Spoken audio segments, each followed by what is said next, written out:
Let's talk about the economy, which is, I think, uppermost in the minds of most of the voters and people that don't even necessarily vote. Right now, everyone from those watching this debate to those who pay very little attention to politics on a day-to-day basis, they are all consumed with fear over rising costs due to inflation and also the loss of their jobs if there's a full-blown recession. If elected, Ms. Healey, where will you focus your attention first to alleviate their budget worries? Cutting taxes.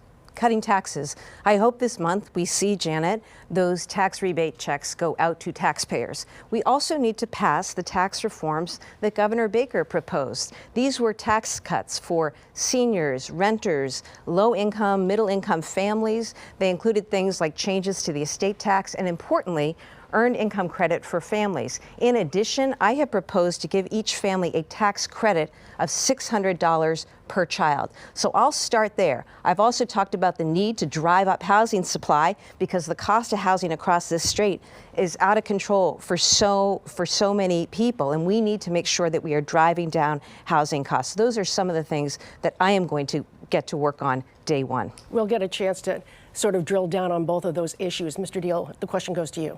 Yeah, you know, so it's interesting. My opponent is talking about how she wants to cut taxes, and yet she's for question one, which will actually raise taxes and drive out capital out of Massachusetts, making it harder for those who invest in businesses to help us grow the jobs that we need for people. By the way, today I'm very thankful that the striking Cisco Teamsters were able to resolve their issue with their contract. They now have a good contract. They were out there striking for 3 weeks. They were very nervous about what was going to be happening with this economy for them if they couldn't afford the housing, the food, the fuel, the home heating, that it's going to go up 64% electric rates. Thanks to Maura Healey's blocking 2 pipelines coming into Massachusetts, we now have an economy that she and the person she supported for President, Joe Biden, have been making very unaffordable for all people around the country, but specifically here in Massachusetts. What's the first thing you will do to alleviate a budget worry? Of course, I'm going to cut taxes, and we're going to make sure that there's looking at spending on Beacon Hill. I've served for 8 years on Beacon Hill, 4 years on the Ways and Means Committee. I know exactly where the state spends its money and does a great job. I know the areas where we have room for improvement. A response, Ms. Healey? You know, I've traveled all over the state, Ed, and worked hard to protect workers, including workers like those folks who were striking recently. You know, we have got to do everything we can for families. They're hurting. I understand that. I understand right now it's really hard to pay for health care, for gas, for groceries, for heating, for housing, for so much. And I promise you, as governor, I am going to work my tail off to make sure that we are doing all we can. That includes tax cuts, tax reform. It includes making sure that money is getting out the door so that we are producing the housing, so that we are fixing transportation and making that more affordable and reliable. We also need to work on childcare. This is a huge workforce issue. We need to bring more people back into childcare so more childcare centers can be open, and we can work on driving down the cost of childcare for people across the state. So much we need to do. I'm prepared to do it. Mr. Deal, a final statement perhaps on the subject? Yeah, I mean, look, first of all, you need to have balance up on Beacon Hill. You need to have a Republican governor to balance the very left-leaning legislature that right now has $8 billion in excess tax revenue and refuses to give back the $3 billion that she talked about, even when everybody knows they are due that money. So we're overtaxing people, first of all. But again, when you have hospital mergers that have been approved by your office that have created less competition, of course healthcare is going to go up. That's a huge problem for Massachusetts. We need more competition in the healthcare marketplace. Unfortunately, you've taken action that actually makes that more expensive. Yeah, go ahead, Ms.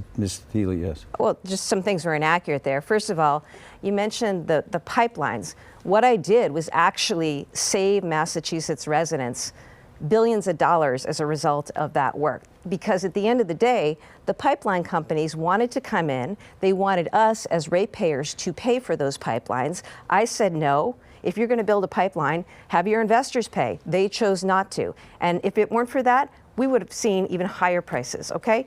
Second, I've spent the last 8 years bringing back billions and billions of dollars to the state. I know how to save money. I know how to look after people. I know how to protect people. And I know how to move us forward in what are challenging times. I understand that. Mr. Deal, you reacted to that. She's acting like the renewable energy sector doesn't require tax incentives and incentives for helping build out the wind and solar in Massachusetts, which Massachusetts ratepayers have been absolutely paying for. And so the fact that you're saying that pipelines are costing us money, but the wind and solar, that's not true. In fact, the pipelines would actually be able to bring us the fuel to our manufacturers and to heat our homes and produce electricity much cheaper than currently having to buy tankers at spot rates. And we're not even able to potentially power our homes this coming winter. I've been told by experts that we have potential rolling blackouts that could hit Massachusetts because of the lack of fuel that you've blocked coming into Massachusetts. We could be like California right now. Please. First of all, I didn't block that fuel. Secondly, I think we heard a distinction here. I am all for creating as many energy sources as we can in this state. That may mean wind and solar and hydro. We should be taking advantage of everything because we're in this mess we're in part because we don't have the energy independence that we need. And so, unlike my opponent, I don't want to give more power and control to big oil and fossil fuels. I want us to be strong here and energy independent. And that's what my climate agenda is all about. It's an important distinction in this race. Also, for the record, I've demonstrated that time and time again, I stand up to powerful interests. I've already called out the legislature. I'm not afraid to stand up to powerful interests. My interest as governor will be protecting the people of Massachusetts. The questioning, you would like to go, Mr. Deal? Just final again, response. Standing up to powerful interests. I was opposed by $3 million when I stopped the gas tax from being indexed to go up with inflation automatically in 2014. That would have cost us so much right now.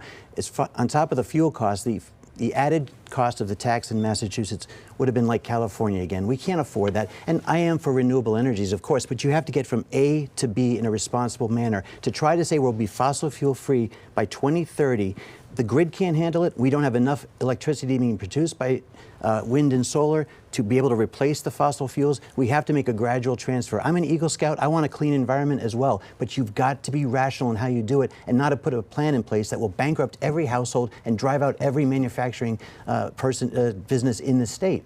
Tiziana Dearing picks up the questioning.